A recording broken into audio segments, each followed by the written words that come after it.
लोकसभा के चुनाव में अब कुछ ही दिनों का वक्त बचा है। बिहार में एनडीए घटक दल के साथी रहे चिराग पासवान को लेकर के पिछले कई दिनों से कई तरह की चर्चाएं चल रही है। क्योंकि एनडीए में घटक दल में चिराग पासवान साथ हैं, तो वहीं दूसरी तरफ उनके चाचा पशुपति पारस भी साथ हैं। और अब तो एनडीए में नीतीश कुमार की भी वापसी हो चुकी है और बिहार में एक बार फिर से एनडीए सरकार आ गई है।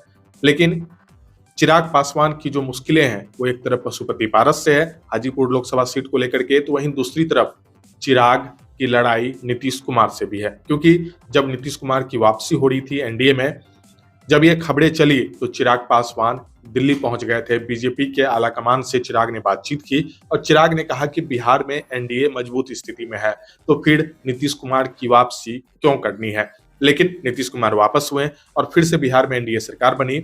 लेकिन सबसे बड़ा पेंच जो अब फंस रहा है, क्योंकि देखिए अब लोकसभा का चुनाव करीब है और एनडीए की तरफ से प्रथम सूची लोकसभा चुनाव के उम्मीदवारों की जारी की जा चुकी है।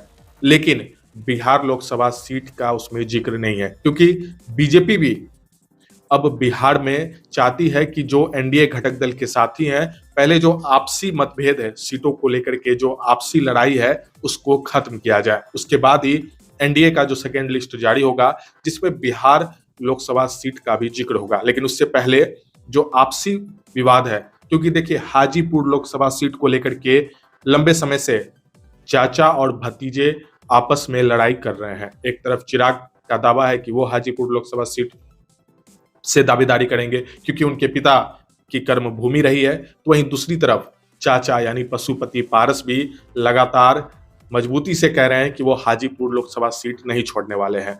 चाचा ने तो कई बार कहा कि जमुई छोड़ के चिराग क्यों हाजीपुर आना चाहते हैं, जमुई की जनता से क्यों धोखा करना चाहते हैं चिराग पासवान। और लगातार दोनों के बीच विवाद बढ़ता जा रहा था।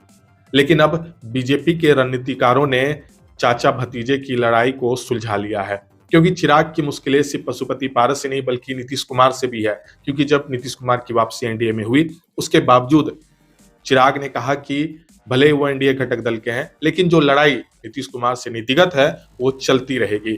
तो चिराग की जो मुश्किलें हैं, एक तरफ पशुपति पारस को लेकर के, तो वहीं दूसरी तरफ नीतीश कुमार को लेकर के, और जो मौजूदा सीट को लेकर के जो पेंच फंस रहा है एनडीए घटक दल में, वो हाजीपुर लोकसभा सीट को लेकर के। यही कारण है कि पिछले कई दिनों से चिराग पासवान को लेकर के कई तरह की खबरें चल रही है। क्योंकि देखिए चिराग और तेजस्वी दोनों युवा हैं और कई तरह की ये भी खबरें चली कि चिराग महागठबंधन के साथ भी जा सकते हैं।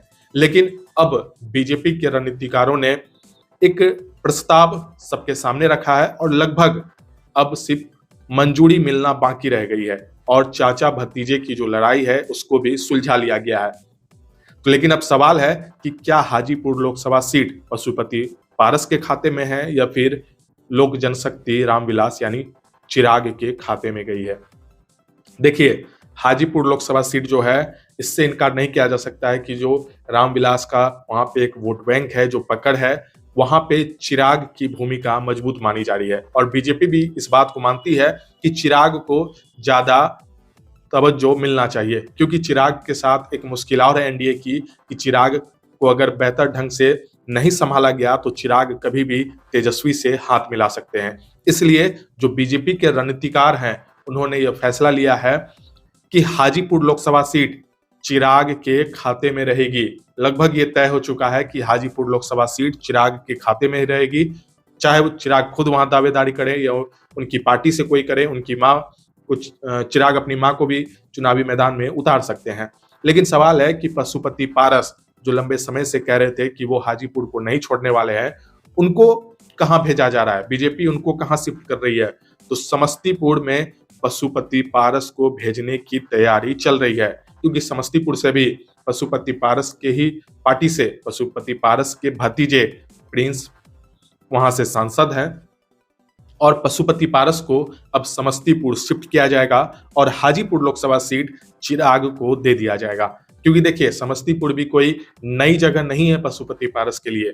एक तो उनके ही पार्टी से उनके भतीजे प्रिंस वहां से सांसद हैं, नेतृत्व कर रहे हैं, और उनके भाई भी समस्तीपुर से नेतृत्व कर चुके हैं। तो समस्तीपुर से कोई मुश्किलें पशुपति पारस को नहीं होंगी। वहीं दूसरी तरफ बीजेपी के रणनीतिकारों का कहना है कि पशुपति पारस को एक अच्छा खासा मार्जिन से वोट जो है समस्तीपुर में मिलेगा। एक बेहतर ढंग से पशुपति पारस समस्तीपुर में जीत हासिल करेंगे। लेकिन जब पशुपति पारस को समस्तीपुर शिफ्ट किया जाएगा तो फिर समस्तीपुर के जो अभी सिटिंग एमपी हैं, यानी पशुपति पारस की पार्टी से प्रिंस, उनको फिर कहां भेजा जाएगा? तो प्रिंस राज को बीजेपी एमएलसी बनाने जा रही है और केंद्र में कोई मंत्री पद भी प्रिंस को मिल सकता है। तो वहीं दूसरी तरफ जीतन राम मांझी के पुत्र संतोष सुमन को भी मंत्री पद देने की तैयारी की जा रही है।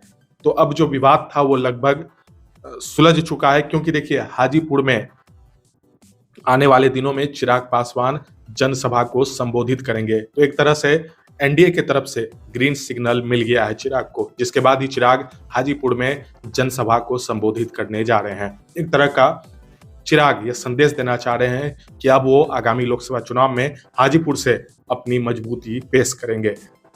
अगर आप इस पूरी खबर को हमारे यूट्यूब चैनल पे देख रहे हैं तो हमारे चैनल को सब्सक्राइब कीजिए। अगर आप फेसबुक पेज पे देख रहे हैं तो हमारे पेज को फॉलो कीजिए। वीडियो देखने के लिए धन्यवाद।